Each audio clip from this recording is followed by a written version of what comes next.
बड़ी यदि देन है तो ये मानवर कांशीराम साहब के देन है। यदि वो आज होते तो इस समय हमारी दिशा कुछ और होती, क्योंकि वो एक बहुत बड़े प्लानर थे, बहुत बड़ी उनमें सोच थी। उनका एक थिंक टैंक था जिसके आधार पर वो अपनी प्लानिंग करते थे और समाज को जगाने का काम करते थे। काम करेगा। आज तक इस देश की आज़ादी के 75 साल के बीच में जितने भी दूसरे दल के अंदर गए, जितना काम बहन कुमारी मायावती ने और मानवर कांशीराम साहब ने इस देश के अंदर इतिहास का खड़ा करने का काम किया है, किसी भी दूसरे नेता ने इस देश के अंदर आज तक मानवर कांशीराम साहब ने किया। और वो इस देश की राजनीति को बदल के चले गए मानवर कांशीराम साहब। तो और लगने लगा जो कभी ये सोच भी नहीं सकते कि बहुजन समाज के लोग कि कभी राजनीति कर पाएंगे, और बहुजन समाज के लोगों ने ये अंदर ऊर्जा पैदा की कि हम भी कुछ इस देश के शासन सत्ता बन सकते हैं। और मानवर कांशीराम और जो साहब के प्लानिंग की बात कही तो जनाब की सारी प्रक्रिया आज माननीय बहन जी के हर प्रक्रिया में लक्षित होती है, दिखाई देती है।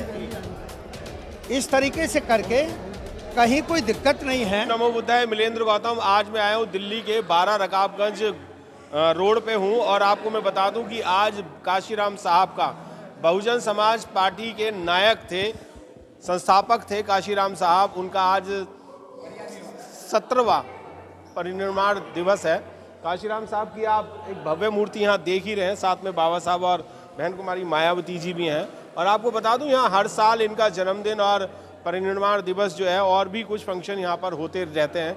मैं जानने की और कोशिश करूँगा कि आज कांशीराम अगर होते तो आज हमारी दिशा और दशा क्या होती। मैं सीपी सिंह जी से सबसे पहले जानना चाहूँगा। सीपी सिंह जी, क्या कहना चाहेंगे, कितनी कमी अखर रही है हमें अगर कांशीराम साहब अगर होते तो, और हमारी दिशा और दशा कहाँ तक होती है और कहाँ तक पहुँच पाते हैं? देखिए, आपके चैनल के माध्यम से सबसे पहले मैं मानवर कांशीराम साहब के 17वें महापरिनिर्वाण दिवस के मौके पर उनको पुष्पांजलि अर्पित करता हूँ जी। और कांशीराम साहब का एक अंदाज था काम करने का।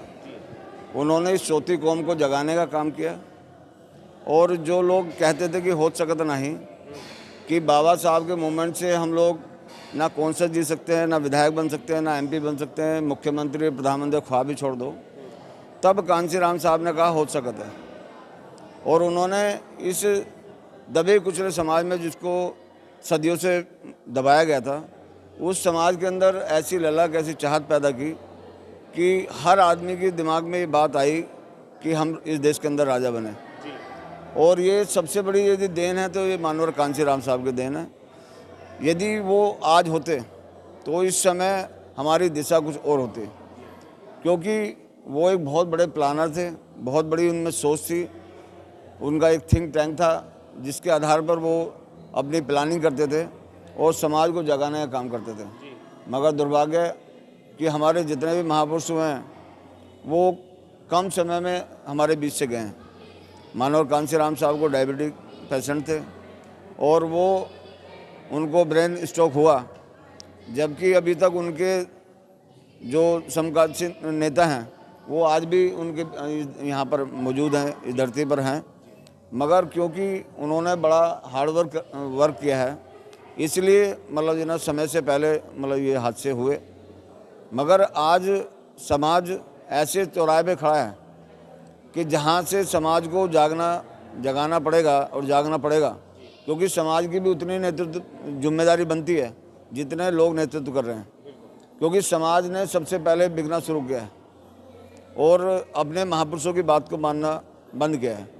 क्योंकि मानवर कांशीराम साहब से ने जब इस देश के अंदर चाहत पैदा की तो उससे पहले बाबा साहब डॉक्टर भीमराव अम्बेडकर ने मतलब कहा कि इस देश में यदि मेरे समाज के लोग राजपाट की बात नहीं करेंगे या दूसरे लोगों के पिछलग्गू बनेंगे, तो उन्होंने कहने का काम किया है कि अन्य सुनो राजनीतिक दलों में मेरे समाज के लोग एक पूंछ की तरह है जो लंबित हो सकते लेकिन ताकतवर नहीं।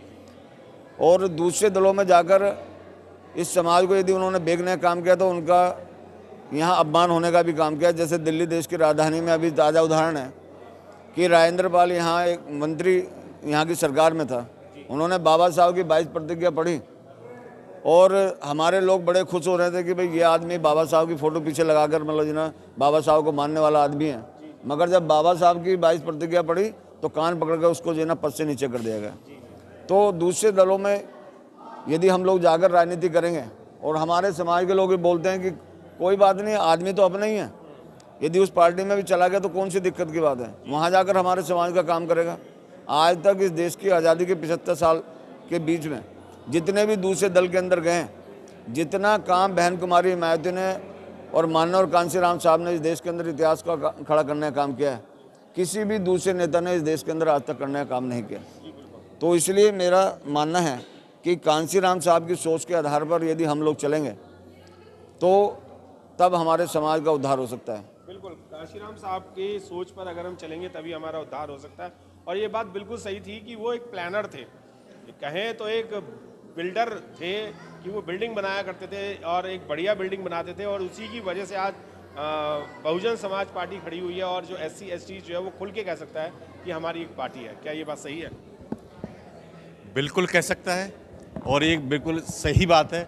अगर माननीय कांशीराम साहब, बाबा साहब के बाद में अगर कोई महान पुरुष पैदा हुए, माननीय कांशीराम साहब पैदा हुए, जिन्होंने इस सोती हुई कौम को और जो राजनीति से बिल्कुल अलग थे, उन लोगों को जो राजनीति से कोई मतलब ही नहीं रखते थे, उन लोगों को राजनीति समझाने का काम किया और अपने जीते जी सरकार बना के माननीय कांशीराम साहब गए।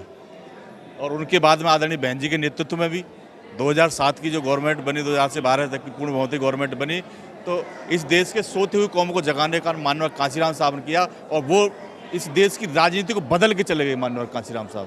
तो और लगने लगा जो कभी ये सोच भी नहीं सकते कि बहुजन समाज के लोग कि कभी राजनीति कर पाएंगे, और बहुजन समाज के लोगों ये अंदर ऊर्जा पैदा की कि हम भी कुछ इस देश के शासन सत्ता में बन सकते हैं, और माननीय कांशीराम अपने जीते जी बना के भी गए। मैं बना के भी गए। मैं एक चीज़ और जानना चाहूँगा, मान्यवर आपने कांशीराम साहब के साथ काम किया है, CP सिंह जी ने भी काम किया, हमने भी उनकी गोद में खेले हम।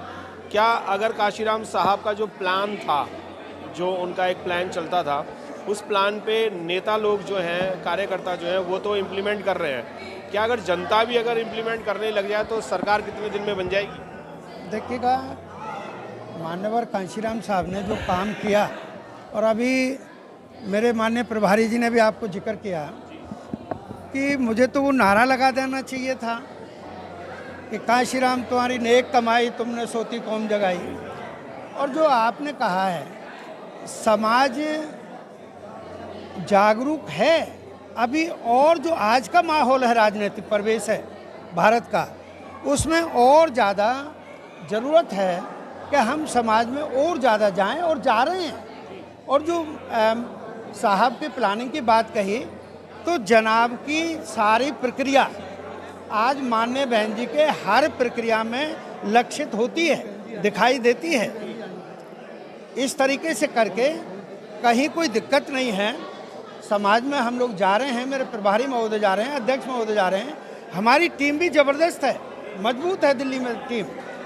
जो यहाँ पर दिल्ली के माहौल में कुछ जो लोभी लालची लोग पैदा हुए, समाज के जो लोभी लालची लोग पैदा हो गए, उनके लिए कुछ इस तरह का ज़रूर है कि हम लोग और चिंतित हैं, कर रहे हैं उस काम को, और उस काम में हम सारे लोग लगे हैं इस तरह करके।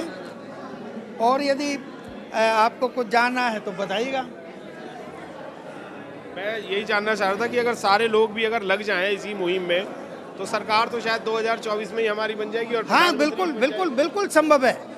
आपकी लोगों को जागरूक होने की जरूरत है। अभी भी लोग जागरूक हैं, और जितनी आवश्यकता है उसे हम लोग कर रहे हैं, और आपकी मनोकामना बिल्कुल 2024 में पूरी होगी। उसके लिए भी हम लोग प्रतिबद्ध हैं, अपने काम में लगे हैं। और समाज को जागरूकता, जो अभी मैंने जिक्र किया आपको, कि भाई समाज में कुछ लोभी लालची लोग, स्वार्थी लोग, जो दूसरों से भ्रमित हो गए हैं, दूसरे राजनीतिक दलों के लोभ लालच में आ गए हैं, वो ज़रूर डाइवर्ट हो गए हैं। और नहीं तो सबसे बड़ा उदाहरण एक है, एक और दल है बाबा साहिब के नाम पर, उसके कार्यकर्ता और पदाधिकारी ये कहते हैं कि वोट तो बसपा को ही देंगे हम लोग, वोट तो बसपा को ही देंगे हम लोग। लेकिन कुछ कुछ, अरे भाई कुछ कुछ क्या है, फिर आओ ना डाइवर्ट इधर वो करके, यही मान सम्मान मिलेगा, और जगह मान सम्मान नहीं है। जी बिल्कुल जी। मैं यही जानना चाह रहा था, और युवाओं से भी कुछ और जानना चाहूँगा।